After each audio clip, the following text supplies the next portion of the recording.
অনেকেই পিন্ডিং ফলোর জানেন না বা চিনেন না, তো আজকে এই ভিডিওটা দেখাচ্ছি। মেয়েরা অনেক কাজ করে থাকে, ছেলে মেয়ে সবাই। এই জায়গায় পিন করার পরে এই জায়গায় ডায়াল দিয়ে শুকানো হয়। আমাদের ভিডিওগুলো আপনাদের কাছে কেমন লাগে? যদি ভালো লাগে অবশ্যই আমার এই চ্যানেলটা সাবস্ক্রাইব করে দিবেন আর একটা লাইক করে দিবেন। আসসালামু আলাইকুম সম্মানিত ভিউয়ার্স, আজকে বরাবর মধ্যে চলে আসলাম প্রিন্টিং ফ্লোরে। তো আজকে আপনাদেরকে তুলে ধরবো প্রিন্টিং কিভাবে টি শার্ট প্রিন্ট করা হয়। তো আজকে এই ভিডিওটা নিয়ে আসলাম। তো অবশ্যই আপনারা ভিডিওটা দেখবেন যে আসলে কিভাবে টি শার্ট প্রিন্ট হয়। তো আমি বরাবরের মতো চলে যাচ্ছি টি শার্ট প্রিন্টে।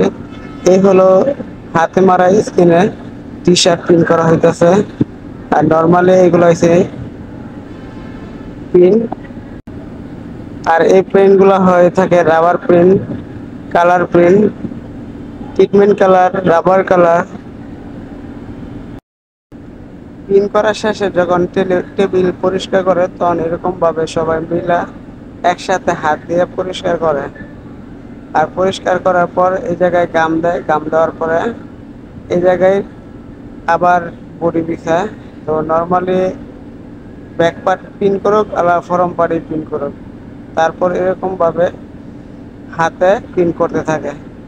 তো আপনারা তো দেখতেই পাচ্ছেন যে হাতে কিভাবে পিন করতেছে। আরেকটা কথা না বললেই নয়, আপনারা যারা আমার চ্যানেলে নতুন হয়ে আছেন অবশ্যই চ্যানেলটা সাবস্ক্রাইব করে দিবেন আর একটা লাইক করে দিবেন। আর কমেন্টে মতামত দিতে ভুলবেন না। আপনাদের কাছে ভিডিওটা কেমন লাগছে অবশ্যই কমেন্টে জানাবেন।